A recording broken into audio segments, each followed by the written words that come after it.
जब भी आप किसी भी टेंस के वाक्य को या इंग्लिश में कोई से भी वाक्य को, हिंदी के वाक्य को इंग्लिश में बदलने की कोशिश करेंगे, हिंदी के वाक्य को इंग्लिश में बदलेंगे, तो सबसे बड़ी स्टूडेंट्स की गलती, क्योंकि हम क्या है हिंदी मीडियम के स्टूडेंट्स हैं, गवर्नमेंट स्कूल के स्टूडेंट्स हैं, तो ज़्यादातर इस कैटेगरी के जो स्टूडेंट्स होते हैं उनको बहुत ज़्यादा अच्छा नॉलेज नहीं रहता, बेसिक अच्छा नहीं होता, तो उनको ना बहुत सारी मिस्टेक्स उनको समझ में नहीं आती कि वो क्या कर रहे हैं। सबसे बड़ी मिस्टेक बता रहा हूँ, सबसे बड़ी गलती आप क्या करते हो। मान लीजिए अभी एक सेंटेंस आपके सामने था, मैंने कहा बिल्ली, मैं आपको लिख के बता रहा हूँ, बिल्ली पानी पीती है। दिमाग लगाना बस, सिंपल। ये सेंटेंस है आपके सामने। मैंने जैसे ही भी किसी को कहा कि भैया इसको ना इंग्लिश में बदलना है, तो आप क्या करते हो पता है? सबसे बड़ी गलती, आप रूल के अकॉर्डिंग नहीं जा रहे। भाई ये अफर्मेटिव सेंटेंस है, तो सूत्र कौन सा लगेगा? अफर्मेटिव का।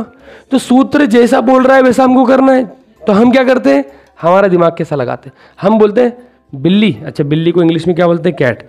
तो बिल्ली के नीचे क्या लिख दिया? उसका इंग्लिश लिख दिया क्या? कैट। पानी का इंग्लिश क्या होता है? तो बोले वाटर, उसके नीचे वाटर लिख दिया।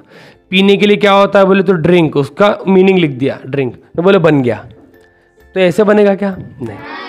अरे भाई ऐसे ही यदि होता कि जो हिंदी का शब्द है उसके नीचे उसका इंग्लिश लिख दो और इंग्लिश बन गई, इतना भी आसान नहीं होता, ये बहुत बड़ी गलती है। ऐसा नहीं बनता। तुम क्या कर रहे हो, बिल्ली के नीचे बिल्ली, पानी के नीचे पानी, पीने के नीचे पीना लिख दिया, बस बोले बन गया। अरे ऐसा नहीं। आप देखो, आपने लिखा क्या, ये क्या है? कैट सब्जेक्ट है, पानी क्या है? ऑब्जेक्ट है, पीना क्या है? ड्रिंक वर्ब है। तो आप देखो सूत्र क्या बना, subject plus object plus verb. अरे ये तो हिंदी का सूत्र है। किसका है? हिंदी। इस सूत्र से हिंदी का वाक्य बनता है। देखो ये बना, सब्जेक्ट बिल्ली, ऑब्जेक्ट पानी, वर्ब पीना, बना सही। तो ये हिंदी का सूत्र है। यदि आप हिंदी का सूत्र इंग्लिश को वाक्य बनाने के लिए लगाएंगे तो वाक्य तो गलत बनेगा, क्योंकि इंग्लिश का सूत्र क्या होता है? अरे इंग्लिश का सूत्र होता है subject plus verb plus object. देखो ये रहा, subject plus verb plus object, और उसमें एस और एस, क्योंकि प्रेजेंट सिंपल टेंस पढ़ रहे तो एस और एस लग रहा। तो इस सूत्र से बनेगा। ये किसका सूत्र है? इंग्लिश का। काय का है? इंग्लिश। तो आपको हिंदी के वाक्य नहीं बनाते आते क्या? आते हैं। हमको तो कौन से वाक्य बनाना सीखना है? इंग्लिश के। ज़्यादातर हिंदी मीडियम के स्टूडेंट्स की सबसे बड़ी गलती यही होती है, जब वो किसी भी हिंदी वाक्य को इंग्लिश में बनाते हैं, उनको क्या लगता है बस जो हिंदी है उसका उसके नीचे लिख दिया इंग्लिश, तो बोले बन गया। नहीं, हमारे पास सूत्र लिखे हुए हैं, ध्यान से देखिए रहे, सूत्र के अनुसार बनाना पड़ेगा। जब आप इंग्लिश का वाक्य बना रहे तो कौन सा सूत्र लगाएंगे? इंग्लिश का। अब देखो इंग्लिश का सूत्र लगा के बनाओ। सब्जेक्ट बोल रहा है तो क्या लिखा मैंने? कैट। वर्ब क्या है?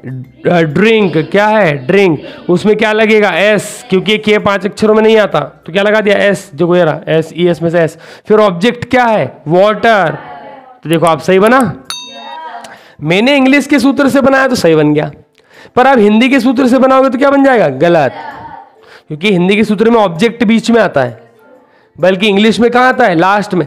इंग्लिश के सूत्र में हमेशा ऑब्जेक्ट कहाँ रहेगा? लास्ट में। देखो तीनों सूत्र में देखो, लास्ट में लास्ट में लास्ट है।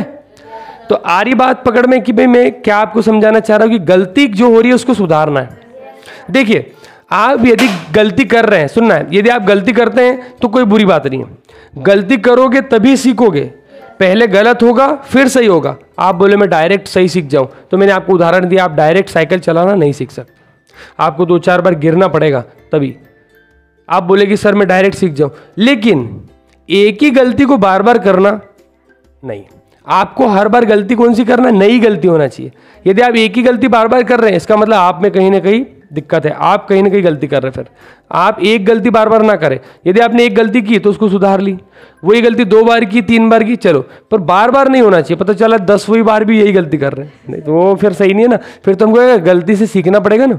ठीक आ रहा समझ में कि आप जो गलती कर रहे हो उसको इस तरीके से आप सॉर्ट आउट और सीख सकते, सॉर्ट आउट कर सकते हैं।